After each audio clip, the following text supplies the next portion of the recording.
आज उच्च शिक्षा में वित्तीयन की स्थिति क्या है, कैसे उच्च शिक्षा का वित्त प्रबंधन होता है, कहाँ कहाँ बजट किस मद से आता है, किस मद में जाता है, शिक्षा के किस किस क्षेत्र में व्यय की स्थिति क्या है, इन सारे विषयों पर हम आज चर्चा आपके बीच करेंगे। भारत में शिक्षा के इतिहास को अगर हम देखते हैं तो वैदिक काल में शिक्षा गुरुकुलों में दी जाती थी और गुरुकुल में शिक्षा देने की जो पद्धति थी वो गुरु केंद्रित थी। गुरु के आश्रम में, गुरु के घर में ही विद्यार्थी जाता था और शिक्षा का पूरा व्यय समाज द्वारा वहन किया जाता था। गुरु के आश्रम में रहता था विद्यार्थी और उसके खाने पीने या अन्य जो व्यवस्थाएं हैं या गुरु के परिवार के भरण पोषण का दायित्व वो विद्यार्थी भिक्षाटन समाज में करता था और भिक्षाटन से जो मिलता था उसके द्वारा विद्यार्थी और गुरु दोनों का पोषण होता था। ऐसे व्यवस्थाएं आगे आगे बढ़ी तो बौद्ध काल में हम देखते हैं तो बौद्ध काल में इसका थोड़ा इंस्टीट्यूशनलाइजेशन होता है। वो बौद्ध आचार्यों ने आराम, विहार, संघाराम इन सब की स्थापना की और उच्च शिक्षा के क्षेत्र में तो नालंदा विश्वविद्यालय, तक्षशिला विश्वविद्यालय, विक्रमशिला विश्वविद्यालय, वल्लभी विश्वविद्यालय खुले। जब कहीं विश्व में विश्वविद्यालय नहीं थे तब भारत में विश्वविद्यालयों की स्थापना हुई। तो ये एक इंस्टीट्यूशनल स्वरूप हम सबके सामने, संस्थागत स्वरूप शिक्षा का आया। तो शिक्षा के इस संस्थागत स्वरूप का संचालन कैसे हो रहा था, जब उसका हम अध्ययन करते हैं तो ध्यान में आता है कि ये ज्यादातर राजपोषित था और अलग अलग गुप्त शासकों ने, पाल शासकों ने उसको अनुदान में दिया। नालंदा विश्वविद्यालय के बारे में तो आता है ध्यान में कि वो 200 ग्राम नालंदा विश्वविद्यालय के संचालन के लिए गुप्त शासकों ने अनुदान दिया था। अब देखिए कितनी बड़ी बात थी कि नालंदा विश्वविद्यालय बौद्ध शिक्षा का केंद्र था और नालंदा विश्वविद्यालय को अनुदान देने वाले शासक, गुप्त शासक शैव और वैष्णव धर्म के अनुयायी थे। शिक्षा के प्रति समाज का या राज सत्ता का तो इतना कमिटमेंट था कि शिक्षा मतलब पार्टी पॉलिटिक्स से या अपनी आइडियोलॉजी के ऊपर रखी जाती थी और बौद्ध शिक्षा के केंद्र होते हुए भी सारे विषयों की पढ़ाई नालंदा विश्वविद्यालय में होती थी या इसी तरह से तक्षशिला विश्वविद्यालय में आयुर्वेद का केंद्र था। सभी धनुर्विद्या, आयुर्विद्या या बौद्ध शिक्षा के जो अलग अलग आयाम थे उनकी तो शिक्षा दी ही जाती थी, लेकिन जीवन के अन्य विषयों की भी शिक्षा वहां दी जाती थी। और एक परवर्ती गुप्त शासक नरसिंह बालादित्य का एक दृष्टांत ध्यान में आता है कि वो वैष्णव धर्म का अनुयायी था और एक बार उसकी इच्छा हुई कि विश्वविद्यालय में वो प्रधान भिक्षु के रूप में प्रवेश करे। तो उसने तत्कालीन कुलपति से निवेदन किया कि मैं भी विश्वविद्यालय में प्रधान भिक्षु के रूप में प्रवेश करना चाहता हूँ। तो उस समय के कुलपति ने प्रवेश से इनकार कर दिया, कहा कि आप सामान्य भिक्षु के रूप में तो विश्वविद्यालय में प्रवेश कर सकते हैं, मुख्य भिक्षु के रूप में, प्रधान भिक्षु के रूप में आप प्रवेश नहीं कर सकते, क्योंकि प्रधान भिक्षु की जो अर्हताएं थी शायद उनमें नहीं थी। तो विश्वविद्यालय कितने स्वायत्त होते थे कि अनुदान से तो चलते थे, लेकिन उस अनुदान का कोई हस्तक्षेप, राजसत्ता का हस्तक्षेप नहीं होता था। उसके बाद बौद्ध काल के बाद जो शिक्षा की स्थिति थी अंग्रेजों के आने से पहले, उस पे तो 2-3 रिपोर्ट, एक तो एडम की रिपोर्ट आई। एडम की रिपोर्ट तो बहुत पॉपुलर रिपोर्ट है, उसी के समांतर वो बंगाल, बिहार, उड़ीसा प्रांत को लेकर के थी। इसी प्रकार से इधर पश्चिमोत्तर में लीटन की रिपोर्ट और दक्षिण भारत में मुनरो की रिपोर्ट, ये तीनों अंग्रेज अधिकारी थे और तीनों की जो रिपोर्ट आई उसमें उस रिपोर्ट के आधार पे ये कहा जा सकता है कि रिपोर्ट का निष्कर्ष भी, मुख्य निष्कर्ष भी था कि प्रत्येक गांव में विद्यालय थे। ये ध्यान में आता है कि एक 85,000 एडम रिपोर्ट में था कि 85,000 गांव थे और 1 लाख विद्यालय थे, यानी हर गांव में कोई न कोई विद्यालय था। कई गांव, बड़े गांव ऐसे थे जिसमें एक से ज्यादा विद्यालय थे। ये स्थिति तब थी जब अंग्रेजी सत्ता का भारत में स्थापना हुई। और फिर ध्यान में आता है कि इन विद्यालयों का संचालन कैसे होता था। तो ये भी बहुत स्पष्ट बात दिखती है कि ये विश्वविद्यालय ग्रांट तो अंग्रेजों ने तो 1813 के अधिनियम से पैसे की व्यवस्था की, वैसे ये विद्यालय समाज के द्वारा संचालित होते थे। प्रत्येक गांव में विद्यालय थे और उस विद्यालय में जो पढ़ाने वाले लोग थे, उन लोगों के जो शिक्षक थे, उनके भरण पोषण की चिंता समाज करता था। तो अगर ये देखते हैं तो एक तो अभी 3 प्रकार के शिक्षा में वित्त पोषण की स्थितियां दिखती हैं। एक तो स्थिति यह है कि सरकार शिक्षा के व्यय को वहन करे। दूसरी स्थिति यह है कि समाज शिक्षा के व्यय की को वहन करे। और तीसरी, जिसकी प्रवृत्ति अभी ज्यादा चलन में आई है, कि शिक्षा का निजीकरण, निजी हाथों में शिक्षा जाए। लेकिन जो इंडिजिनस सिस्टम ऑफ एजुकेशन था, जो भारत की देसी शिक्षा थी ब्रिटिश काल में, वो शिक्षा समाज पोषित थी। शिक्षकों का जो जीवन यापन था या उनका जो भरण पोषण था उनका और उनके परिवार का, वो समाज चिंता करता था और समाज हित में वो शिक्षण कार्य करते थे। शिक्षा में सरकारी अनुदान देने की बात ब्रिटिश पीरियड में 1813 के अधिनियम में, हम सब जानते हैं कि 1813 के अधिनियम में सबसे पहले 1 लाख रुपए व्यय का प्रावधान किया गया। और जब 1 लाख रुपए व्यय का प्रावधान किया गया तो ये ध्यान में आया कि ये पैसा कहाँ खर्च किया जाए, क्योंकि 1 लाख रुपए तो पर्याप्त भी नहीं था। जो शिक्षा का तंत्र था उसके संचालन के लिए वो पर्याप्त नहीं था, लेकिन वो प्रयास था। तो पूरे देश में बहस छिड़ी कि 1 लाख रुपए खर्च कहाँ किया जाए। तो एक वर्ग ऐसा था जो अंग्रेजी शिक्षा का समर्थक था, तो वो ये कह रहा था कि अंग्रेजी माध्यम के स्कूल खोले जाएं, शिक्षा का माध्यम अंग्रेजी हो और पाश्चात्य ज्ञान विज्ञान की शिक्षा दी जाए। और एक दूसरा वर्ग था जिसमें कुछ भारतीय भी शामिल थे और कुछ विदेशी भी शामिल थे, जो इस बात का समर्थन कर रहे थे कि भारत की शिक्षा, वो जो देसी स्कूल खुलने चाहिए, 1 लाख रुपए जो व्यय है वो देसी स्कूलों पे किया जाए, और ये जो पहले से पढ़ाई, जो पाठ्यक्रम थे, उन विषयों की पढ़ाई हो। तो ये समाज में एक बड़ा बहस छिड़ा कि जो 1 लाख रुपए व्यय कहाँ किया जाए। तो इसी को निपटारा के लिए मैकाले को ये जिम्मेदारी दी गई। मैकाले ने उस समय की परिस्थितियों का अध्ययन किया और मैकाले की जो रिपोर्ट आई, जिसको मैकाले मिनट कहते हैं, उसने इस बात की प्रबल संस्तुति की कि जो 1 लाख रुपया है वो उसके माध्यम से अंग्रेजी माध्यम के स्कूल खोले जाए, उसमें पाश्चात्य ज्ञान विज्ञान की शिक्षा दी जाए। उसके लिए मैकाले ने तमाम तर्क दिया, वो सब तर्कों से हम परिचित भी है।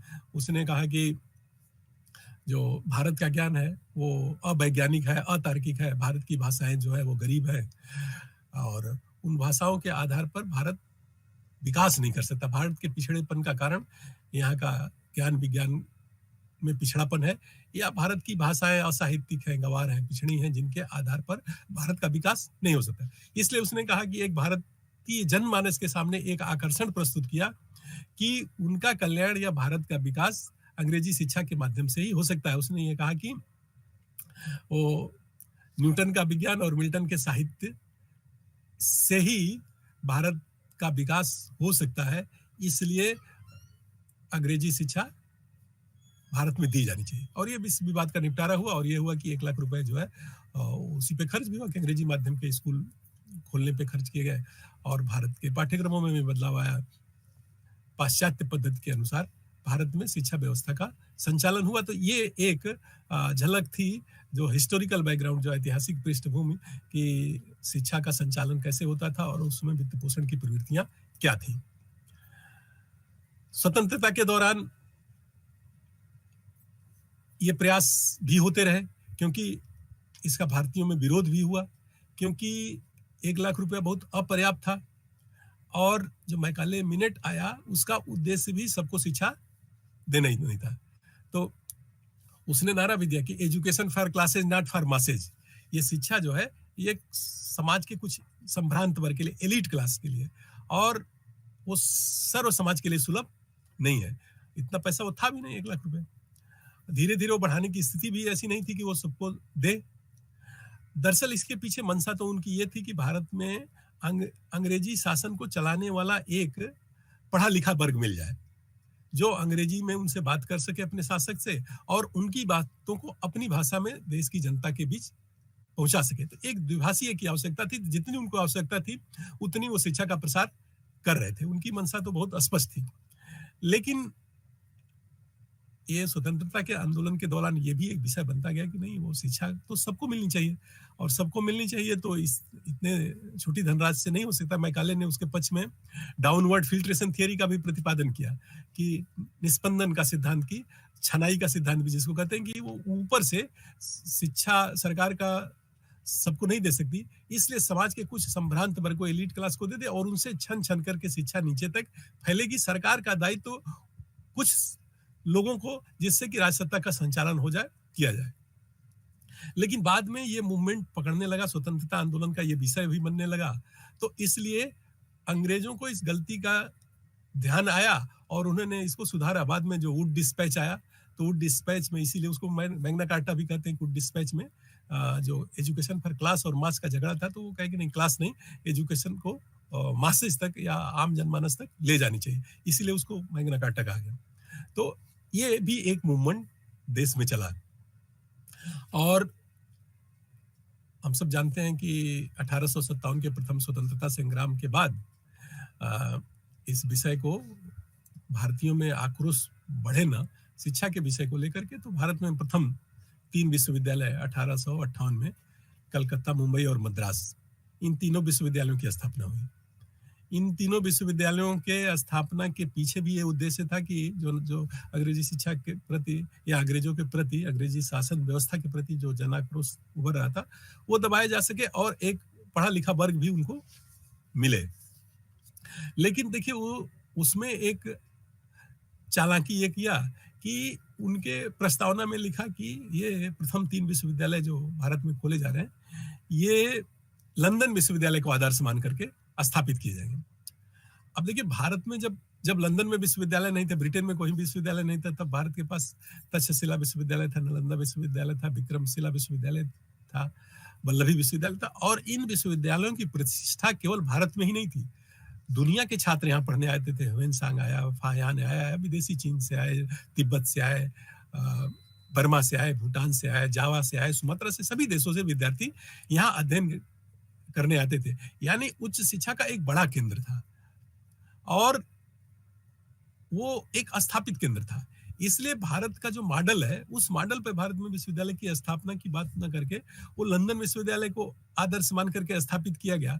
इसका उद्देश्य भी यह था कि भारत के लोगों को भारत की जड़ों से, भारत की परंपराओं से काटा जाए, भारत के मूल्यों से काटा जाए, ताकि स्वतंत्रता आंदोलन के प्रति, वो कहता भी हमें काले कि जो हीनता का बोध है, जब तक भारतीयों के अंदर जो कुछ भी उनका अपना है, भारत के जो मूल्य हैं, भारत की परंपराएं हैं, जो भारत का इतिहास है, जो भारत के महापुरुष हैं, उनके प्रति जब तक हीनता का बोध नहीं विकसित करेंगे, तब तक पश्चिम का जो कुछ भी है वो श्रेष्ठ है ऐसा स्वीकार करने की मनस्थिति उनकी नहीं आएगी। इसलिए पहला ये काम किया, जो भी उनका है उनको खराब साबित करो। तो इसलिए वो लंदन विश्वविद्यालय को आदर्श मान करके, अब उस समय मान लीजिए कि अगर पश्चिम की शिक्षा का ही अनुकरण कर रहा था और पाश्चात्य शिक्षा को ही अपना प्रतिमान मानना था, तो उस समय ऑक्सफोर्ड विश्वविद्यालय और कैम्ब्रिज विश्वविद्यालय थे जो दुनिया के श्रेष्ठतम विश्वविद्यालयों में थे, उनको आदर्श मानना चाहिए था। लेकिन उनको आदर्श ना मान करके नालंदा और ये लंदन विश्वविद्यालय को, जो उस समय का मतलब सामान्य विश्वविद्यालय, दोयम दर्जे का विश्वविद्यालय था, उसको माना गया। बाद में स्वतंत्रता के आंदोलन के दौरान एक तो भारत के युवाओं को भारत की मूल्यों और परंपराओं के बाद श्रेष्ठता का बोध विकसित हो, इसलिए एक नेशनल एजुकेशन मूवमेंट भी चला, शिक्षा का राष्ट्रवादी अभियान चला, जिससे कि निकलने वाले छात्रों के अंदर अपने राष्ट्र के प्रति एक सकारात्मक चेतना, अब राष्ट्र के जो प्रतीक है, जो प्रतिमान है, जो गौरव है, उनके प्रति उनके अंदर आस्था विकसित हो और भारत के स्वतंत्रता संग्राम में वो प्रखरता के साथ भाग ले। अपने भारत को, अपनी मिट्टी को स्वतंत्र कराने की एक चेतना, प्रखर चेतना उनमें प्रज्वलित हो। उसी क्रम में राष्ट्रवादी मूवमेंट के नाते देश के अनेक क्षेत्रों में विद्यापीठों की स्थापना हुई। पंडित मदन मोहन मालवीय जी ने काशी हिंदू विश्वविद्यालय की स्थापना की। ये देखिए काशी हिंदू विश्वविद्यालय की स्थापना भी एक उसके भी जो फाइनेंशियल मैनेजमेंट है को समझने की जरूरत है। इतना बड़ा विश्वविद्यालय, काशी हिंदू विश्वविद्यालय जैसा विश्वविद्यालय, बड़ा विश्वविद्यालय, उतना इंफ्रास्ट्रक्चर का अभी भी सरकार के सहयोग से नहीं खड़ा। स्वतंत्र भारत के 76-77 वर्ष बीत जाने के बाद भी जो जन सहयोग से, जनता के सहयोग से मालवीय जी ने काशी में स्थापित किया। तो उस समय भी जो भारतीयों का शिक्षा के प्रति दृष्टिकोण था, वो शिक्षा समाज पोषित होनी चाहिए और शिक्षा समाज के सहयोग से चलनी चाहिए।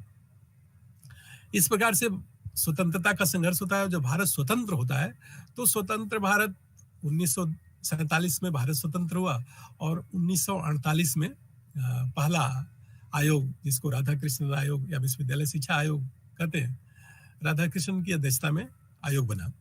राधा कृष्ण कमीशन की रिपोर्ट को देखें तो शिक्षा में जो वित्तीयन की जो समस्या थी, उस समस्या के संदर्भ में राधा कृष्ण आयोग ने संस्तुति दी कि सरकार को शिक्षा पे व्यय का भार वहन करना चाहिए। ये राज्य का दायित्व है कि उस राज्य में रहने वाले लोगों के शिक्षा की चिंता राज्य करे।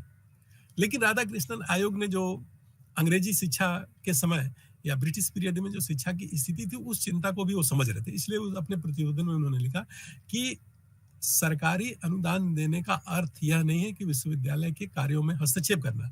यानी वो अनुदान की तो सिफारिश कर रहे थे, लेकिन साथ ही साथ इस वो अनुदान की कीमत पर विश्वविद्यालय की स्वायत्तता प्रभावित हो या स्वायत्तता के साथ कोई समझौता न हो, बिना स्वायत्तता के साथ समझौता किए हुए विश्वविद्यालय को सरकारें, चाहे वो केंद्र सरकार वो राज्य सरकार, अनुदान दे। और उसके संदर्भ में राधाकृष्णन कमीशन ने और कई बातें की कि विश्वविद्यालय को वो पॉलिटिशियन का हार्टबीट नहीं समझना चाहिए। उन्होंने कहा कि ये तो बौद्धिक रूप से जो विलक्षण लोग हैं उनका ये आवास होना चाहिए और ये स्वतंत्र चिंतन के केंद्र के रूप में विश्वविद्यालयों को विकसित करना चाहिए। और विश्वविद्यालय शिक्षा का उद्देश्य भी ये होना चाहिए कि समाज में पिछलग्गू नहीं बल्कि समाज जीवन के विभिन्न क्षेत्रों में नेतृत्व करने वाले युवा वहां से निकलें। और ऐसा तभी हो सकता है जब विश्वविद्यालय स्वायत्त हो और उस स्वायत्तता को बरकरार रखने के लिए अनुदान तो सरकार दे, लेकिन विश्वविद्यालय स्वायत्त हो, स्वतंत्र रूप से अपने कार्यों का संचालन करें। ये वही बात राधा कृष्ण कर रहे थे जो गुरुकुल की पद्धति थी भारत की, कि समाज के सहयोग से तो चलता था, लेकिन उस पर समाज का कोई नियंत्रण या राज्य सत्ता का कोई नियंत्रण नहीं रहता था। इसीलिए स्वतंत्र और स्वाभाविक विकास या शिक्षा पूरी तरह से स्वायत्त थी और स्वायत्त होने के कारण वो राज्य सत्ता के कभी अधीन नहीं रही। अब राधाकृष्णन कमीशन के बाद पहली बार उसके बाद माध्यमिक शिक्षा में सुधार हेतु राधाकृष्णन कमीशन, हम जानते हैं राधाकृष्णन कमीशन की रिपोर्ट उच्च शिक्षा में या विश्वविद्यालय शिक्षा में सुधार के लिए राधाकृष्णन कमीशन का गठन किया गया था। उसके बाद माध्यमिक शिक्षा में सुधार हेतु मुदालियर कमीशन का गठन किया गया। फिर 1964-66 में कोठारी कमीशन का गठन किया, 64 में गठन किया गया और 66 में कोठारी कमीशन का प्रतिवेदन देश के सामने आया। कोठारी कमीशन की रिपोर्ट शिक्षा के वित्तीयन के संदर्भ में बहुत महत्वपूर्ण रिपोर्ट थी। उसके टाइटल से लेकर के और वित्त पोषण के संदर्भ में दिए गए सुझाव वो काफी महत्वपूर्ण थे। पहली बार कोठारी कमीशन ने शिक्षा में सरकारी खर्च के संदर्भ में कहा कि जीडीपी का 6% शिक्षा पर व्यय किया जाना चाहिए और जीडीपी का 6% शिक्षा पर व्यय करने की सिफारिश कोठारी आयोग ने मतलब ऐसे बिना तर्क के या बिना किसी विचार किए ऐसा सुझाव नहीं दिया था। भारत की जनसंख्या, भविष्य में विकास की आकांक्षा, भविष्य में विकास की प्रवृत्तियां, विश्व में शिक्षा की स्थिति और जन आकांक्षाओं की बदलती स्थिति, इन सारे पहलुओं का अध्ययन किया था।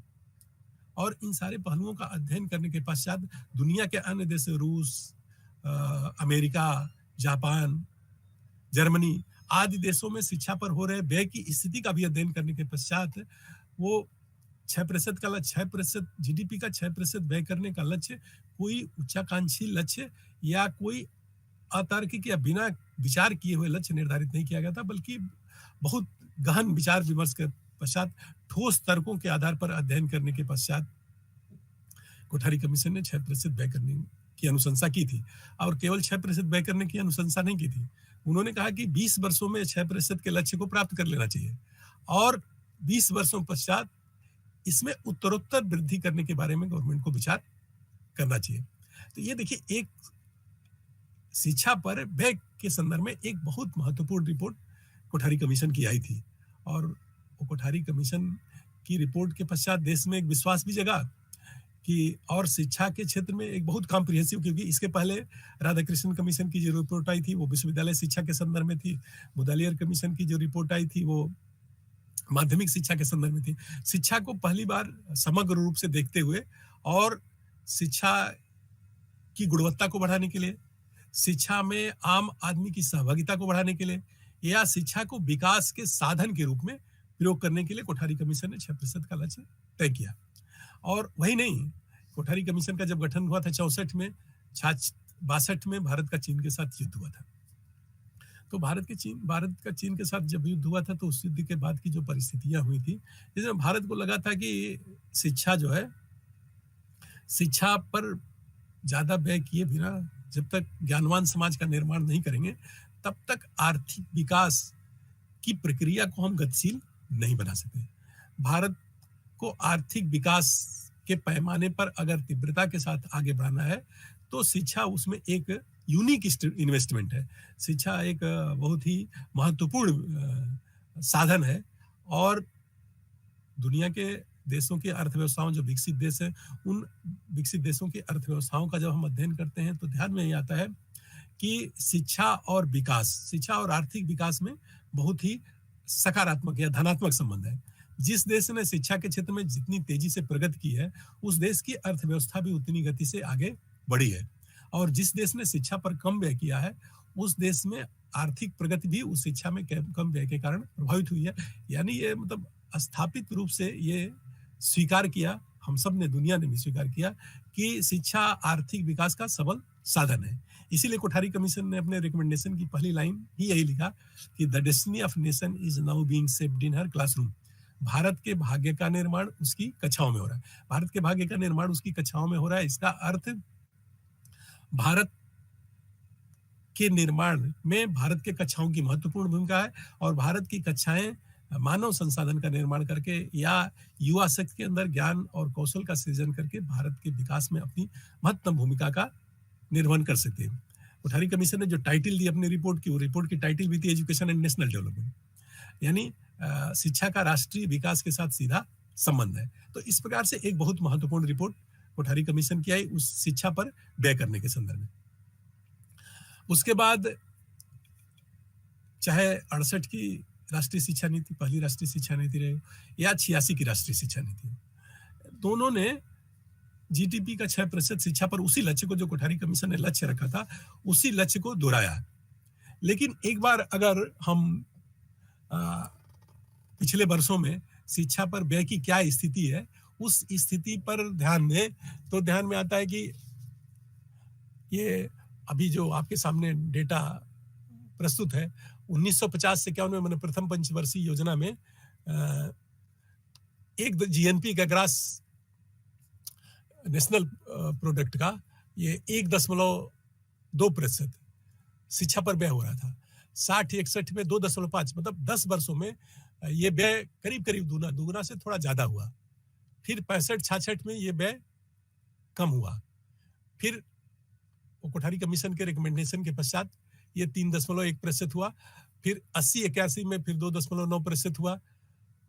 85-86 में 3.7% हुआ। 90 के, अब देखिए ये व्यय 10 वर्षों में, प्रारंभ के 10 वर्षों में तो दुगुना हुआ, फिर उसके बाद कम हुआ, उसके बाद उसी के इर्द गिर्द 3.1, 2.9, 3.7, 3.7, फिर 99 से 2000 के बीच में 4.3, फिर 2000 से 2001 के बीच में 4.5, मतलब उसी के इर्द गिर्द कभी, और मैक्सिमम जो है 4.4% है। यानी कोठारी कमीशन ने कहा था 85 तक, मतलब 66 में कोठारी कमीशन की रिपोर्ट आई, यानी 86 तक 20 वर्षों में उसने कहा था 6% से आगे ऊपर ले जाने के बारे में सोचना चाहिए।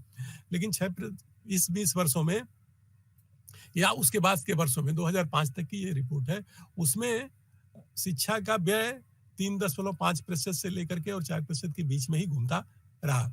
उस लक्ष्य तक हम नहीं जा सके। अब दूसरी स्थिति यह है कि अच्छा, ग्रास डोमेस्टिक प्रोडक्ट जीडीपी के संदर्भ में देखें, तो जीडीपी के भी संदर्भ में देखें तो पहले 50-51 के दशक में 10.6% जीडीपी का खर्च किया हमने, और उसके 10 वर्षों में ये जीडीपी का खर्च हमने बढ़ा करके और 1.2% करीब, मतलब 1.52% किया। तो ये भी मतलब करीब करीब 2.5 गुना बढ़ा प्रथम 10 वर्षों में। लेकिन उसके बाद के वर्षों में भी वृद्धि कभी कम कभी ज्यादा, लेकिन उसी के इर्द गिर्द 3 से 3.5 से लेकर के और 4 के बीच में ही सिमटी।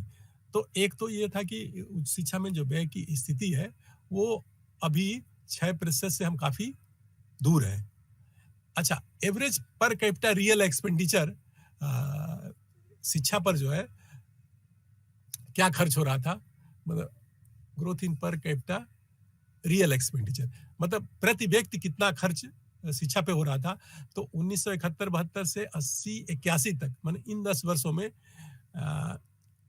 जो औसत था ये 142.56 रुपए, और ये भी देखिए ये वृद्धि 5.7% हुई। फिर दूसरे दशक में 6.4% की वृद्धि हुई, लेकिन फिर 91-92 से लेकर के 98-99 में ये वृद्धि 4.1%, मतलब कम होनी शुरू हुई। अब ये देखिए ये बड़ा टर्निंग पॉइंट है 1990-91 का वर्ष। 1990-91 का वर्ष इसलिए टर्निंग पॉइंट है कि उसी वर्ष हमने शिक्षा का वैश्वीकरण का दौर शुरू हुआ। 90-91 का दौर था जब शिक्षा का वैश्वीकरण, ग्लोबलाइजेशन शुरू हुआ। तो अभी एक दूसरा जीडीपी का एक और डेटा आपको मैं बताना चाहूं कि पहली पंचवर्षीय योजना से लेकर के और 5वीं पंचवर्षीय योजना तक, पहली पंचवर्षीय योजना में शिक्षा पर व्यय बजट का 8% हो रहा था, 5वीं पंचवर्षीय योजना में 28% हुआ, और वो लगातार बढ़ा, 8 से 28% हुआ। लेकिन जो 5वीं पंचवर्षीय योजना का मतलब 79-80 का दशक, लेकिन 80 के बाद मतलब 90 ग्लोबलाइजेशन जो शुरू हुआ, 90 के बाद एक और शिफ्ट, महत्वपूर्ण शिफ्ट दिखाई देता है कि शिक्षा का व्यय तो उतना रहा, लेकिन शिक्षा के जो अलग अलग क्षेत्र हैं, जैसे प्राथमिक शिक्षा, माध्यमिक शिक्षा, उच्च शिक्षा, उसमें भी अगर वो थोड़ा एनालिसिस करें तो देखते हैं कि वो व्यय, प्राथमिक शिक्षा पे व्यय की स्थिति लगातार बढ़ी है, माध्यमिक शिक्षा की भी स्थिति थोड़ा कम ज्यादा होती रही, लेकिन जो सबसे ज्यादा दिखाई दिया, मतलब एक रुझान में परिवर्तन, एक बड़ा परिवर्तन, जो शिफ्ट जिसको कहते हैं पैराडाइम शिफ्ट, वो उच्च शिक्षा में दिखाई देता है कि उच्च शिक्षा में लगातार 90-91 के बाद उच्च शिक्षा में सरकारी निवेश की स्थिति कम होती गई। उस समय ये नारा भी दिया गया कि ये देखिए एक बजटरी एक्सपेंडिचर, मतलब बजट का एक्सपेंडिचर एजुकेशन में के अलग अलग क्षेत्रों में, मतलब एलिमेंट्री एजुकेशन, सेकेंडरी एजुकेशन, प्राथमिक शिक्षा, माध्यमिक शिक्षा, तकनीकी शिक्षा और उच्च शिक्षा में बजट के एलोकेशन की या बजट के वितरण की क्या स्थिति है। तो 1990-91 में प्राथमिक शिक्षा पर 46.3%, माध्यमिक शिक्षा पर 32.2%, तकनीकी शिक्षा पर 4.4% और उच्च शिक्षा पर 13.4% खर्च हुआ। 91-92 के वर्ष में करीब करीब वही स्थिति थी, थोड़ा बहुत परिवर्तन हुआ, लेकिन थोड़ा ये परिवर्तन ये हुआ कि माध्यमिक शिक्षा में बढ़ा करीब करीब 10.8% और उच्च शिक्षा में उतना थोड़ा कम हुआ।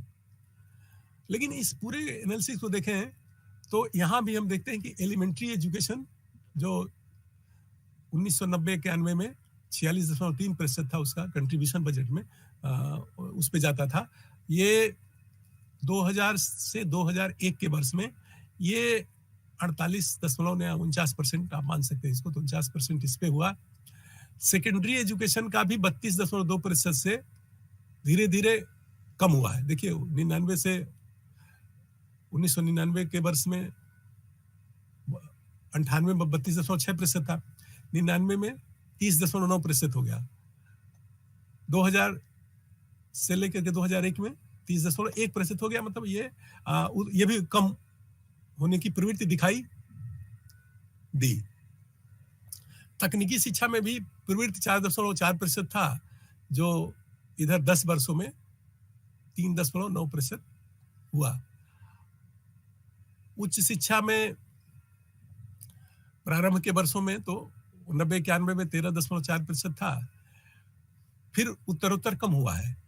लेकिन 2000 से लेकर के 2001 के बीच में उच्च शिक्षा में ये वृद्धि हुई और 14.8% हुआ। लेकिन एक सामान्य, अगर इस डेटा का जब एनालिसिस करते हैं तो ध्यान में आता है कि प्राथमिक शिक्षा सरकार की प्राथमिकता में ज्यादा आई और उच्च शिक्षा की उपेक्षा हुई, तकनीकी शिक्षा की भी उपेक्षा हुई और माध्यमिक शिक्षा में भी कम हुआ। आप सबको ध्यान होगा कि एक नारा भी सरकार ने उस समय दिया था कि universalisation of primary education, vocationalisation of secondary education and privatisation of higher education. प्राथमिक शिक्षा का सार्वभौमिकरण, मतलब प्राथमिक शिक्षा सबको दी जानी चाहिए।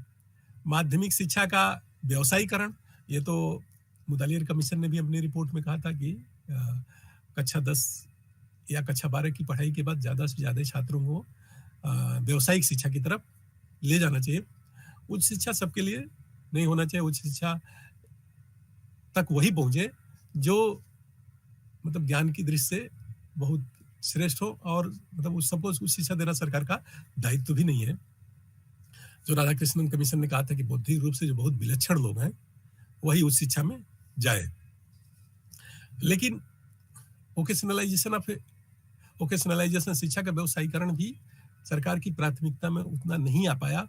फोकस ज्यादा प्राथमिक शिक्षा पे रहा, क्योंकि वोकेशनलाइजेशन अगर फोकस में आया होता तो तकनीकी शिक्षा पे भी हम मतलब बजट शिफ्ट किए होते, लेकिन तकनीकी शिक्षा पे भी बजट बढ़ा नहीं, कम ही हुआ है। और उच्च शिक्षा भी एक 2000 से लेकर 2001 के वर्ष को छोड़ दिया जाए तो वो उत्तरोत्तर कम हुआ है। ये जो सरकार ने नारा दिया कि प्राथमिक शिक्षा का सार्वभौमिकरण, माध्यमिक शिक्षा का व्यवसायीकरण और उच्च शिक्षा का निजीकरण, इसके पीछे तर्क भी दिया गया। 2 रिपोर्ट, एक वर्ल्ड बैंक की रिपोर्ट आई थी, एक यूनेस्को की रिपोर्ट आई थी, और कुछ अन्य उस समय जो अनुसंधान हुए थे, पेपर पब्लिश हुए थे, जिसके आधार पर ये बात स्थापित हुई कि प्राथमिक शिक्षा का लाभ समाज को ज्यादा मिलता है। जब कोई व्यक्ति प्राथमिक शिक्षा ग्रहण करता है तो व्यक्ति को उसका लाभ कम, समाज को लाभ ज्यादा मिलता है। लेकिन जब कोई व्यक्ति उच्च शिक्षा प्राप्त करता है तो उच्च शिक्षा का लाभ व्यक्ति को ज्यादा और समाज को कम मिलता है। अब प्राथमिक शिक्षा का लाभ व्यक्ति को, समाज को ज्यादा कैसे मिलता है? तो कहते हैं प्राथमिक शिक्षा प्राप्त करने से वो नागरिकता के गुणों का विकास होता है, सिविक सेंस उसके अंदर डेवलप होता है, और ऐसा होने से उसका लाभ समाज को ज्यादा मिलता है। प्राथमिक शिक्षा पास करने के बाद मतलब ऊंची सैलरी वाली नौकरी नहीं मिलती है, लेकिन समाज को एक अच्छा नागरिकता के गुणों का विकास उसमें हो जाता है, तो इसलिए वो समाज के लिए ज्यादा यूजफुल है। उसमें यह भी कहा कि प्राथमिक शिक्षा का जो सामाजिक प्रतिफल है, सोशल रेट ऑफ रिटर्न है, वो ज्यादा है 23%, और हायर एजुकेशन का, उच्च शिक्षा का सोशल रेट ऑफ रिटर्न 1% है। यानी उच्च शिक्षा जो प्राप्त करता है वो व्यक्ति को लाभ ज्यादा और समाज को लाभ कम होता है। तो ये एक बड़ा आधार बना, एक तर्क बना कि उच्च शिक्षा का निजीकरण किया जाए। दूसरा तर्क ये दिया गया कि उच्च शिक्षा में प्राप्त करने वाले जो विद्यार्थी आते हैं वो समाज के प्रायः ज्यादातर समाज के वो संपन्न वर्ग से आते हैं। उस समय की जो स्थिति थी, ज्यादातर समाज के संपन्न वर्ग से आते थे, तो उनके खर्च का वहन सरकार क्यों करे? क्योंकि सरकार का जो टैक्सेज आते हैं उसमें इनडायरेक्ट टैक्सेज का या अप्रत्यक्ष कर का कंट्रीब्यूशन ज्यादा होता है, और अप्रत्यक्ष कर का भार समाज की आम जनता पर ज्यादा पड़ता है। तो इसलिए समाज के मतलब जो एलीट क्लास है, उच्च वर्ग या संपन्न वर्ग के शिक्षा का व्यय सामान्य जनता के खर्च से क्यों किया जाए, ये भी एक तर्क दिया गया। तो इस प्रकार से उसके बाद एक डाइवर्जन हुआ और ये एक सामान्य रूप से स्वीकृत नीति दिखाई देने लगी कि सरकार को प्राथमिक शिक्षा पर ज्यादा व्यय करना चाहिए। और उसके बाद खास करके 2001 2001-2 के बीच में सर्व शिक्षा अभियान आया प्राथमिक शिक्षा के संदर्भ में, इसी शिक्षा के ये सार्वभौमिकरण की दृष्टि से। तो सर्व शिक्षा अभियान ने कहा कि सबको शिक्षा दी जाए और शिक्षा को मतलब सार्वभौमिक बनाया जाए। प्राथमिक शिक्षा को, प्राथमिक शिक्षा जितने एलिजिबल एज ग्रुप है या जो उस आय वर्ग जिसमें विद्यार्थी को प्राथमिक शिक्षा प्राप्त करनी चाहिए, उस विद्यार्थी को प्राथमिक शिक्षा मिले, इसके लिए सरकार का दायित्व है। और संविधान का जो डायरेक्टिव प्रिंसिपल था, तो संविधान के निर्माण के समय ये कहा गया था कि 6 से 14 वर्ष के विद्यार्थी को अनिवार्य और निःशुल्क शिक्षा, सरकार को ये दायित्व वहन करना चाहिए और उसके लिए करना चाहिए। उसी के बाद सरकार ने धीरे धीरे ये राइट टू एजुकेशन बिल की दिशा में भी सरकार बढ़ी और 2009 में हमने राइट टू एजुकेशन बिल, शिक्षा का अधिकार अधिनियम पास किया और 2010 में लागू किया। तो उसके पहले ये सर्व शिक्षा अभियान का एक बड़ा अभियान देश ने चलाया कि जितने बच्चे उस आय वर्ग के हैं वो सबको शिक्षित, इस देश से निरक्षरता दूर किया जाए और प्राथमिक शिक्षा के सार्वभौमिकरण की दिशा में देश बढ़े, इसके लिए सर्व शिक्षा अभियान चलेगा। सर्व शिक्षा अभियान को चलाने के लिए ये वक्त सरकार को अलग से पैसे की जरूरत पड़ी, तो वो सेस लगाया ताकि वो अलग से बजट का प्रोविजन किया जाए और उसके माध्यम से प्राथमिक शिक्षा का विस्तार भी किया जाए और प्राथमिक शिक्षा की गुणवत्ता को बढ़ाने के लिए भी प्रयास किया जाए। और ये प्रयास हुआ और उस दिशा में मतलब प्रयास भी अच्छा रहा, उससे काफी सफलता भी मिली। लेकिन दूसरा एक प्रश्न खड़ा होता है कि प्राथमिक शिक्षा में जब हमने सर्व शिक्षा अभियान चलाया, तो सर्व शिक्षा अभियान तो चलाया, लेकिन सर्व शिक्षा अभियान के नाते जब प्राथमिक शिक्षा व्यक्ति प्राप्त करे, वो छात्र प्राप्त करेंगे, तो वो जो छात्र प्राप्त किए हैं वो माध्यमिक शिक्षा में जाएंगे। तो उतने माध्यमिक शिक्षा के संस्थान हमारे पास हैं कि नहीं, या उसके बाद उतने ही शिक्षा की चिंता सरकार उसको उसमें करनी चाहिए। तो उस अनुपात में माध्यमिक शिक्षा के बजट में वृद्धि नहीं हुई।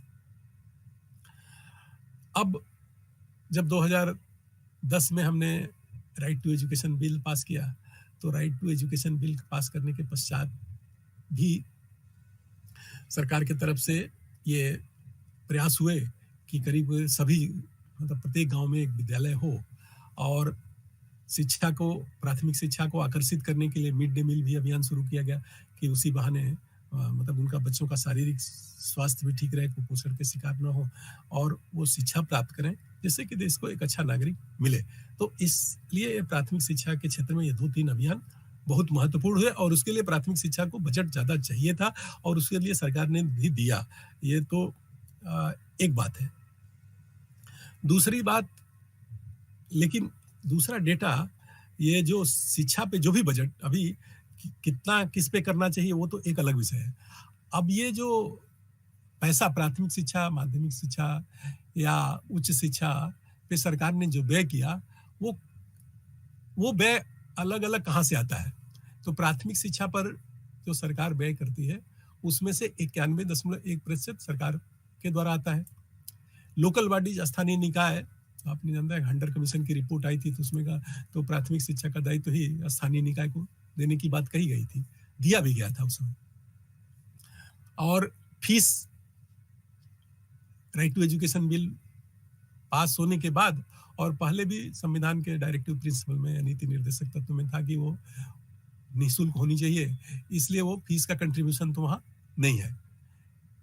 तो इस प्रकार से देखें तो गवर्नमेंट का शेयर प्राथमिक एजुकेशन में ज्यादा है और स्थानीय निकाय का भी शेयर वहां ज्यादा है। लेकिन जैसे जैसे माध्यमिक और उच्च शिक्षा की तरफ आ रहे हैं वो गवर्नमेंट का शेयर कम होता जा रहा है। अब इस पे 1-2 और फीस का शेयर बढ़ता जा रहा है। देखिए, प्राथमिक और मिडिल में फीस का कोई कंट्रीब्यूशन नहीं है, सेकेंडरी एजुकेशन में 2.9% है, हायर सेकेंडरी में 10.2%, मतलब क्रमशः बढ़ता जा रहा है, और इंटरमीडिएट में ये 58.8%, टोटल स्कूल सेक्टर में 2.9%। लेकिन हायर एजुकेशन में ये 12.6%। अब हायर एजुकेशन के संदर्भ में कुछ और कि हायर एजुकेशन में शिक्षा में ये परिवर्तन कैसे आया और उसकी प्रवृत्तियां क्या रही। उसके लिए दो तीन और महत्वपूर्ण आपसे मैंने पहले भी चर्चा किया कि 1990 में ग्लोबलाइजेशन होता है, वैश्वीकरण होता है। अर्थव्यवस्था का जब वैश्वीकरण होता है तो उच्च शिक्षा को धीरे धीरे निजी हाथों में देने की बात प्रारंभ होती है।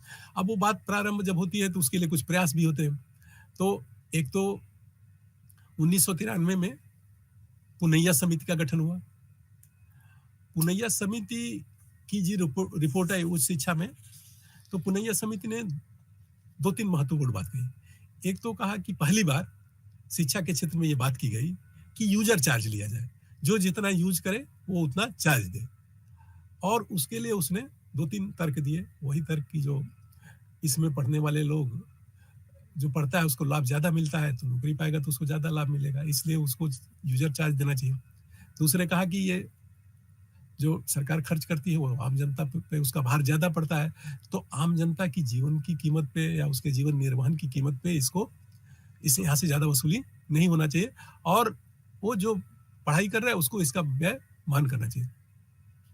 दूसरी बात, पुनैया समिति ने एक और बात कही कि जो आवर्ती व्यय है, आवर्ती व्यय अभी इसके आगे वाले टेबल में देखें तो उसमें जो प्लान और नॉन प्लान एक्सपेंडिचर का दिखाया है, तो आवर्ती व्यय के संदर्भ में कहा कि देखिए एजुकेशन में नॉन प्लान एक्सपेंडिचर मतलब रिकरिंग और नॉन रिकरिंग, आवर्ती और अनावर्ती व्यय। तो रोज के जो खर्चे हैं वो नॉन प्लान एक्सपेंडिचर में आते हैं, और जो डेवलपमेंट या एक साथ कोई नया विद्यालय खोलना हो या कोई नई डेवलपमेंट का प्रारंभिक शिक्षा के क्षेत्र में किया है तो प्लान एक्सपेंडिचर में है। तो अब पुनैया समिति ने ये कहा कि जो आवर्ती व्यय है वो आवर्ती व्यय का भार धीरे धीरे विद्यार्थी पे डालना चाहिए या जो शिक्षा प्राप्त कर रहा है उस पे डालना चाहिए। तो उन्होंने कहा कि अभी आवर्ती व्यय का 7% के आसपास लिया जा रहा है और धीरे धीरे इसको बढ़ाना चाहिए, और अगले 5 वर्षों में इसको 15% तक ले जाना चाहिए, और फिर अगले 5 वर्षों में इसे बढ़ा करके 25% तक ले जाना चाहिए। यानी यूजर चार्ज और जो पढ़ रहा है वो उसका व्यय वहन करे, और स्टूडेंट्स लोन मतलब छात्र को अगर जरूरत हो तो सरकार को उसको ऋण देना चाहिए। तो ये दो तीन बातें महत्वपूर्ण बातें जो पुनैया समिति ने कही। फिर बाद में स्वामीनाथन समिति का गठन हुआ जो तकनीकी शिक्षा के संदर्भ में स्वामीनाथन कमेटी की रिपोर्ट बनी थी। तो स्वामीनाथन कमेटी ने भी वही बात यूजर चार्ज की बात कही, लेकिन चूंकि तकनीकी शिक्षा के संदर्भ में था, स्वामीनाथन कमेटी की रिपोर्ट आई थी, तो स्वामीनाथन कमेटी ने यूजर चार्ज के साथ ही साथ उसने कहा कि जो रिकरिंग एक्सपेंडिचर है या जो आवर्ती व्यय है उस आवर्ती व्यय का 25% वो छात्र को फीस शुल्क के रूप में देना चाहिए। तो और दूसरे, क्योंकि तकनीकी शिक्षा का लाभ विद्यार्थी को ज्यादा मिलता है, वो ज्यादा एम्प्लॉयमेंट ओरिएंटेड है, जो ज्यादा रोजगार उन्मुखी है, इसलिए जैसे बच्चा निकलेगा उसको नौकरी मिल जाएगी, इसलिए उसका भार तो उसको वहन करना चाहिए। और उसके लिए 3,000 करोड़ रुपए का एक एजुकेशन बैंक बनाने की बात कही, जो एजुकेशन बैंक छात्रों को लोन दे, तो एजुकेशन लोन की भी या शिक्षा ऋण की भी बात कही। पर कुल मिला जुला करके दोनों समितियों ने यूजर चार्ज की बात या धीरे धीरे वो आवर्ती व्यय को छात्र के ऊपर शिफ्ट करने की बात कही। अब दो और महत्वपूर्ण कमेटी की रिपोर्ट 1998-99 में, एक तो अलीगढ़ मुस्लिम यूनिवर्सिटी के वाइस चांसलर महमूदुर रहमान साहब के नेतृत्व में केंद्रीय विश्वविद्यालय में फीस स्ट्रक्चर क्या हो, और दूसरे उसी के एक साल बाद आनंद कृष्णन की अध्यक्षता में पोषण लागत, उस शिक्षा में पोषण लागत पर विचार करने के लिए ये दो कमेटी 98-99 में बनी। महमूदुर रहमान कमेटी ने भी कहा कि उन्होंने भी यूजर चार्ज की बात कही, और उन्होंने तो थोड़ा एक कदम आगे बढ़ के कहा कि ये अगर ऐसा करेंगे, ऐसा करना इसलिए भी आवश्यक है कि शिक्षा ऐसा न करने से शिक्षालयों में अनुशासनहीनता आ रही है। क्योंकि कई बार विद्यार्थी जो फीस देता है और वो इतनी कम शुल्क है कि कम शुल्क में जब वो आता है तो समय पास करने के लिए आता है। पढ़ाई की उतनी गंभीरता उसके अंदर नहीं रहती है। लेकिन जब ज़्यादा वो पे करेगा तो वही आएँगे जिनको वास्तव में जो आवश्यक है या जो पढ़ाई के प्रति गंभीर है। वो कहे कि कई बार विद्यार्थी कम पैसे में समय पास करने के लिए, मनोरंजन के लिए आ जाता है। इसलिए शिक्षालयों में अनुशासनहीनता बढ़ रही है। शिक्षालयों में अनुशासनहीनता को रोकने और शिक्षालयों में सौम्यता लाने के लिए यूजर चार्ज देना ज़रूरी है और इसको फीस को बढ़ाया जाना चाहिए। तो इसी प्रकार से दूसरी जो ये प्रोफेसर आनंद कृष्णन की कमेटी थी, उन्होंने भी यूजर चार्ज की बात की और उन्होंने दूसरी बात एक महत्वपूर्ण कही कि जो पोषण लागत है, उसका 7 से लेकर के 15% तक वो फीस से वसूला जाना चाहिए।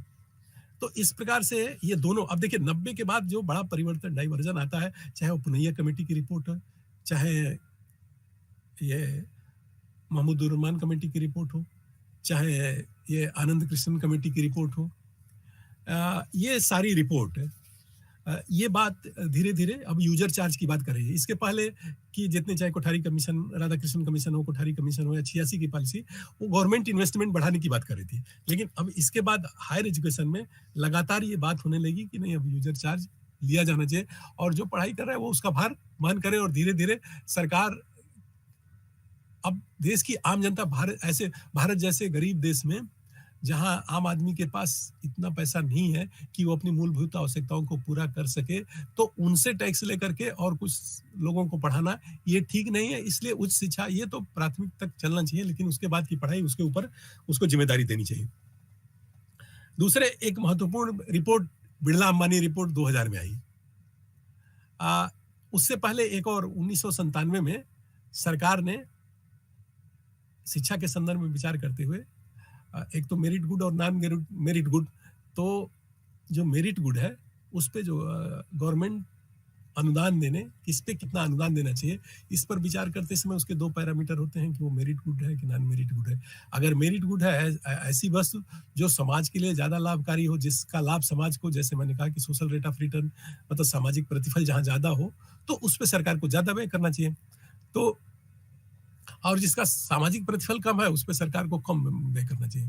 तो लेकिन 97 में एक बड़ा परिवर्तन किया कि मेरिट और नॉन मेरिट गुड के डिवीजन में संशोधित करते हुए उच्च शिक्षा को मेरिट गुड 2 में डाल दिया। मेरिट गुड 2 में डालने का अर्थ है कि ऐसी वस्तुएं जिस पे सरकार को व्यय करने की बहुत आवश्यकता नहीं है। तो एक, अब वो जो इसके पहले की रिपोर्ट आई थी, चाहे पुनैया कमेटी की, चाहे महमूदुर रहमान कमेटी की या स्वामीनाथन कमेटी की, वो सारी रिपोर्ट उसी बात की, उन्हीं के आधार पर ये धीरे धीरे 97 में ये परिवर्तन आया और अनुदान के संदर्भ में कहा कि सरकार को उच्च शिक्षा पे बहुत अनुदान देने की आवश्यकता नहीं, इसलिए इसको नॉन मेरिट गुड 2 में रख दिया। फिर 95 में एक स्ववित्त पोषित, उसके पहले विश्वविद्यालय अधिनियम भी लाने का प्रयास किया गया। यद्यपि वो विश्वविद्यालय अधिनियम, स्ववित्त पोषित विश्वविद्यालय अधिनियम राज्यसभा में गिर गया। और राज्यसभा में इसलिए नहीं गिर गया कि सरकार उसके प्रति उदासीन थी या वो विधेयक नहीं लाना चाहती थी, इसलिए गया कि उसके निजी क्षेत्र के लोगों के हितों का पोषण उसमें ठीक से नहीं हो पा रहा था, इसलिए वो नहीं चाहते थे। इसी प्रकार से फिर जो है बिरला अंबानी रिपोर्ट 2002 में आई। बिरला अंबानी रिपोर्ट ने थोड़ा 2 कदम और आगे जाकर के और आर्थिक विकास में उच्च शिक्षा की भूमिका को रेखांकित करते हुए कहा कि इसमें जो है भारत की जनसंख्या को भी उद्धृत किया कि भारत की जनसंख्या आने वाले वर्षों में और बढ़ने वाली है और ये जनसंख्या इतनी बढ़ेगी कि वो आगे जाकर के 2015 तक चीन की जनसंख्या से आगे निकल जाएगी। और जब ये जनसंख्या आगे निकलेगी तब भारत में युवाओं का भी प्रतिशत बढ़ेगा, युवा आबादी, जो हायर एजुकेशन के एस्पिरेंट ज्यादा होंगे। तो ऐसे में जो अभी हमारे पास विद्यमान उच्च शिक्षा के संस्थान है जो सरकार द्वारा संचालित है, वो उनके भार को वहन नहीं कर पाएंगे।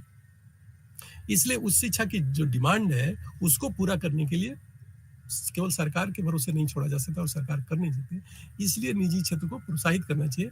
और वो कहा कि एक 60% तक, 60-40 का रेशियो की 60% तक प्राइवेट एजुकेशन को इसमें प्रमोट करना चाहिए, 60% तक ये आ सकते हैं। दूसरे, उसी समय एक यूएन राव कमेटी की रिपोर्ट आई 2002 में। अब देखिए, ये मैं 3 बात, एक तो 90 से लेकर के और 2000 तक की ये जो रिपोर्ट अंबानी कमेटी की रिपोर्ट तक आई, उसमें लगातार उच्च शिक्षा 90 के पहले जितनी रिपोर्ट आई शिक्षा के व्यय करने, वो सारी ये कह रही थी कि सरकार को व्यय ज्यादा करने चाहिए। 90 के बाद 2000 के दशक में ये जो वैश्वीकरण का दशक था, उसमें ये लगातार ये बात होने लगी कि उच्च शिक्षा पर सरकार को व्यय नहीं करना चाहिए। ये सारी रिपोर्ट ये बात करी। अब फिर थोड़ा डाइवर्जन आया।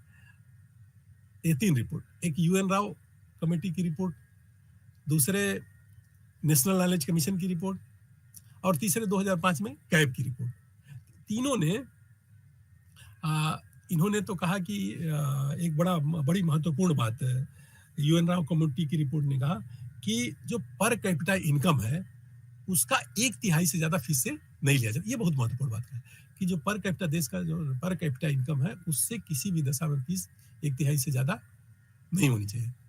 दूसरे, जो नेशनल नॉलेज कमीशन की रिपोर्ट आई, नेशनल नॉलेज कमीशन ने भी देश की जनसंख्या को संज्ञान में लिया, जनसंख्या वृद्धि को, और विश्व में विकास की जो स्थिति है और दुनिया के अन्य देशों में, विकसित देशों में, चाहे जर्मनी हो, जापान हो, ब्रिटेन हो, अमेरिका हो, रूस हो, चीन हो, इन देशों की जनसंख्या के अनुपात में वहां विश्वविद्यालय कितने हैं, उस अनुपात में भी नहीं तो कम से कम उसके कुछ आसपास खड़ा होने के लिए भारत में विश्वविद्यालयों की संख्या बढ़ाने की आवश्यकता। उन्होंने कहा कि 2015 तक अगर ग्रास एनरोलमेंट रेशियो को हायर एजुकेशन में सकल नामांकन अनुपात को 15% ले जाना है, क्योंकि उस समय ग्रास एनरोलमेंट रेशियो 6 से 7% था उच्च शिक्षा में।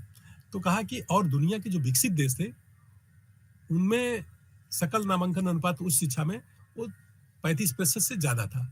तो कहा कि नहीं, उतना तो कम से कम 15% तक हम पहुंचे, और इस वहां तक पहुंचाने के लिए अभी 1500 विश्वविद्यालय कम से कम चाहिए, और उसके लिए सरकार को प्रयास करना चाहिए। तो उसके लिए इसने एक तीसरी बात कही, जो भारत का पहले से शिक्षा का जो तंत्र था, वो जो समाज द्वारा समाज पोषित शिक्षा, तो इन्होंने कहा कि जो अनुदान था, डोनेशन का कंट्रीब्यूशन, जब भारत स्वतंत्र हुआ तो उसमें शिक्षा में डोनेशन का कंट्रीब्यूशन ज्यादा था, लेकिन स्वतंत्रता के बाद शिक्षा में डोनेशन का कंट्रीब्यूशन लगातार कम हुआ है। तो अब डोनेशन के कंट्रीब्यूशन को बढ़ाना चाहिए। तो देखिए, ये शिफ्ट एक हुआ कि प्राइवेटाइजेशन से धीरे धीरे मतलब निजी क्षेत्र से समाज के हाथ में शिक्षा देने की बात प्रारंभ हुई, क्योंकि तब तक हम 10 वर्षों में निजीकरण के दोषों से परिचित होते थे। अब निजीकरण के दोष क्या है, वो सब हम जानते हैं कि एक तो जो मतलब उसमें लाभ कमाने की प्रवृत्ति ज्यादा रहती है। दूसरा ये है कि एक लोकतांत्रिक देश में, जो कोठारी कमीशन ने भी कहा, 86 की राष्ट्रीय शिक्षा नीति ने तो बहुत प्रखरता के साथ कहा कि जो इक्वल अपॉर्चुनिटी है और वो जो डिप्राइव्ड क्लास है, वो सभी समूहों तक शिक्षा की पहुंच बने। लोकतंत्र की सफलता, जनतंत्र की सफलता के लिए और आर्थिक विकास दोनों के लिए आवश्यक है शिक्षा के दरवाजे सब तक खुले और सबकी शिक्षा की में भागीदारी, एक समावेशी शिक्षा का तंत्र हम खड़ा करें। और जब हम समावेशी शिक्षा के तंत्र खड़ा करने की बात करते हैं तो उस तंत्र को ऐसा होना चाहिए जो पेइंग कैपेसिटी के आधार पर डिस्क्रिमिनेट न करे, क्योंकि मतलब देने की क्षमता, भुगतान की क्षमता के आधार पर अगर शिक्षा की पहुंच होगी तो समाज का एक वंचित वर्ग शिक्षा से वंचित रह जाएगा। इसलिए जो वंचित है उसको तक शिक्षा के दरवाजे खोलने के लिए, इसीलिए स्कूल एजुकेशन में 86 में शैक्षिक अवसर की समानता के लिए नवोदय विद्यालयों की स्थापना हुई थी कि ग्रामीण क्षेत्र के प्रतिभावान विद्यार्थी, मतलब पेइंग कैपेसिटी के आधार पर, भुगतान की क्षमता के आधार पर ग्रामीण क्षेत्र के प्रतिभावान विद्यार्थी पढ़ाई से वंचित न हो, इसलिए उनकी पूरी तरह से आवासीय नवोदय विद्यालय की स्थापना हुई। और इस क्षेत्र में नवोदय विद्यालय ने अच्छा काम भी किया। वो एक सामाजिक न्याय और सामाजिक खाई को पाटने के लिए और समाज के जो वंचित वर्ग हैं उनको भी गुणवत्ता युक्त शिक्षा प्रदान करने के लिए, पैसे के अभाव में प्रतिभाएं शिक्षा से वंचित न होने पाए, इसके लिए वो प्रयास किया गया। तो एक ये डाइवर्जन था। दूसरे, कैब ने भी ये कहा कि जीडीपी का 0.5% अगर हम उस मतलब ये कह रहे हैं कि जीडीपी का 6% खर्च किया जाए, तो 6% में सामान्य विभाजन तो ये है कि 2% माध्यमिक शिक्षा, 2% प्राथमिक शिक्षा और 2% उच्च शिक्षा। उन्होंने कहा ठीक है, प्राथमिक शिक्षा का महत्व ज़्यादा है, तो वहाँ ज़्यादा दे दीजिए, लेकिन उच्च शिक्षा में अभी जो 0.45% का हुआ है, उसको बढ़ा करके कम से कम 1.5% तक बढ़ाना चाहिए, क्योंकि तब तक ये मूवमेंट शुरू हो गया था कि अब अर्थव्यवस्था में सबसे कंट्रीब्यूशन, पहले ये माना जाता था कि अर्थव्यवस्था का आधार कृषि है। उसके बाद धीरे-धीरे जैसे-जैसे औद्योगिकरण हुआ, तो माना गया कि स्किल ज़्यादा महत्वपूर्ण है। अभी क्या है, सर्विस सेक्टर का अर्थव्यवस्था में कंट्रीब्यूशन बढ़ा है। तो सर्विस सेक्टर में अब मजबूत होने के लिए, सर्विस सेक्टर को मजबूत करने के लिए एजुकेशन उसका बड़ा आधार है। इसलिए जैसे सर्विस सेक्टर की भूमिका जैसे-जैसे बढ़ती जा रही है, वैसे ज्ञानवान समाज की मांग समाज में बढ़ती जा रही है। और ज्ञानवान समाज के लिए अब पहले ये भी एक मतलब महत्वपूर्ण परिवर्तन दिखा कि पहले उच्च शिक्षा एक लग्जरी मानी जाती थी, लेकिन अब उच्च शिक्षा लग्जरी नहीं है, उच्च शिक्षा आवश्यकता के रूप में दिखने लगी। तो इस प्रकार से ये सारी कमेटी की रिपोर्ट के आधार पे अब बजटरी असिस्टेंट जो प्राइवेट स्थिति ये है कि देखिए, जो एलिमेंट्री एजुकेशन है उसमें जो है 25.9% जो प्राइवेट इंस्टीट्यूशन को भी जो गवर्नमेंट देती है, उसमें प्राइवेट इंस्टीट्यूशन को एलिमेंट्री एजुकेशन में 5.9%, और ऐसे वो धीरे धीरे कम हुआ है। सेकेंडरी एजुकेशन में करीब करीब वही स्थिति, थोड़ा बहुत आगे पीछे हुआ है। टेक्निकल एजुकेशन में थोड़ा बढ़ा है और हायर एजुकेशन में भी थोड़ा बढ़ा है। तो इस प्रकार से प्राइवेट इंस्टीट्यूशन में जैसे वो अपनी व्यवस्था इंस्टीट्यूशन इत्यादि खोल ले, लेकिन हम सरकार के सहयोग से उसको सरकार उसको अनुदान, इंफ्रास्ट्रक्चर उसका रहेगा और बाकी ग्रांट गवर्नमेंट देगी। तो ये एक भी प्रयास हमने किया। तो इस प्रकार से अब दूसरा, दुनिया के अन्य देशों की स्थिति का जब हम अध्ययन करते हैं, तो दुनिया के अन्य देश भी अभी शिक्षा में ज़्यादा खर्च कर रहे हैं। तो उन खर्चों पे अगर ध्यान देते हैं तो ध्यान में आता है कि भारत को शिक्षा पे ज़्यादा से ज़्यादा खर्च करना चाहिए, क्योंकि वो कहा गया कि ये जो है एक यूनिक इन्वेस्टमेंट है। अब कैसे करें? तो इधर सरकारों ने कुछ प्रयास किया कि एक तो एक बड़ा स्रोत है फीस, लेकिन फीस वृद्धि को लेकर के आती है, चार्ज कहीं फीस इतनी ना बढ़ा दी जाए कि ऊपर छोड़ दे। तो दूसरा, इधर के वर्षों में ये हुआ कि स्टूडेंट लोन के द्वारा उनको प्रमोट किया जाए और जब वो रोजगार प्राप्त कर लें तो उनसे वसूली की जाए।